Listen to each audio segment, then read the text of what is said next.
Dieu, dans sa sagesse, quand il rend obligatoire les actes d'adoration, il prévoit également des actes d'abstention. Des vieillards en âge très avancé, des personnes en âge très avancé, dont le jeûne est pénible, ils n'auront pas le rattrapage.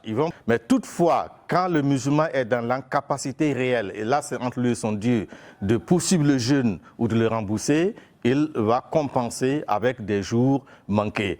شهر رمضان الذي أنزل فيه القرآن هدى للناس وبينات من الهدى والفرقان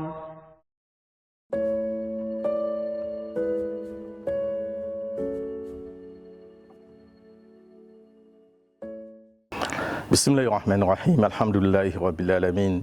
Wa sallallahu ala sayyidina Muhammadin wa ala alihi wa sahbihi wa sallam ajma'in. Chers frères et sœurs en islam, assalamu alaikum wa rahmatullahi wa barakatuh. Le jeûne du mois de Ramadan est une grâce incommensurable du Seigneur pour la communauté des musulmans et des musulmanes.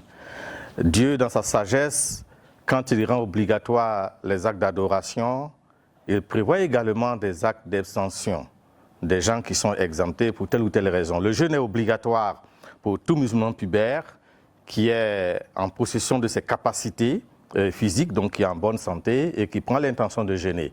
Cela veut dire qu'à côté, on a des personnes exemptées, c'est surtout les malades, c'est surtout les femmes qui sont en état d'allaitement ou de grossesse ou qui viennent d'accoucher.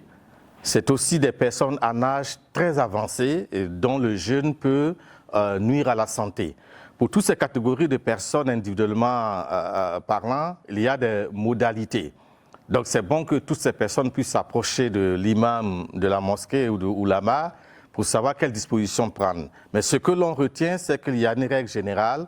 Quand on est dans l'incapacité de jeûner pour des raisons de santé, de voyage ou de maladie, l'on est autorisé à reporter son jeûne si l'on est dans la possibilité de rattraper plus tard.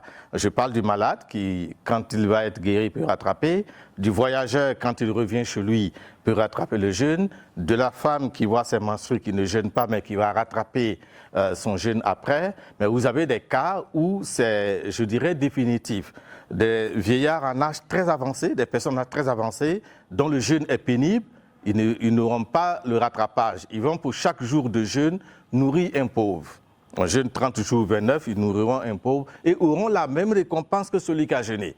Parce que généralement on pense que celui qui ne jeûne pas mais qui nourrit un pauvre, non. Il est dans la même disposition. La seule différence, il boit, il mange, mais il respecte les conditionnalités de jeûne, sauf cette partie où il peut manger, il peut boire, mais il nourrit un pauvre.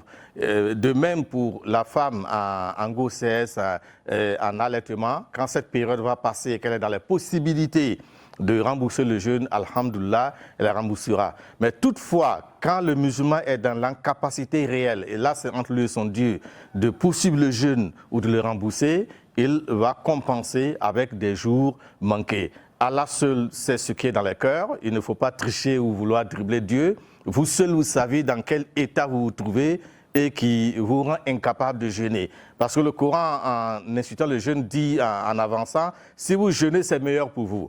Quelles que soient les situations dans lesquelles vous vous trouvez, si la possibilité de jeûner et que cela ne peut pas nuire à votre santé, à votre intégrité physique, c'est toujours meilleur de jeûner. Dans le cas contraire, vous êtes exempté, vous êtes autorisé par la loi coranique, donc à différer, à reporter votre jeûne sans complaisance, et on ne laisse pas le jeûne avec complaisance, et également rembourser plus tard au nombre de jours manqués, ou être dans le cas où vous pouvez nourrir un pauvre par jour de jeûne manqué, tels les vieillards qui ne peuvent pas jeûner, ou des malades qui sont atteints d'une maladie où ils n'espèrent pas une guérison immédiate. Ils sont donc conduits à jeûner un jour en nourrissant un pauvre.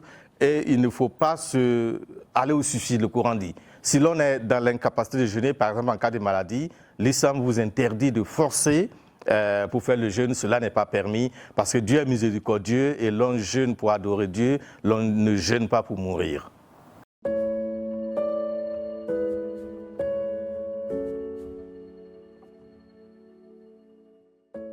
من شهد منكم الشهر فليصم ومن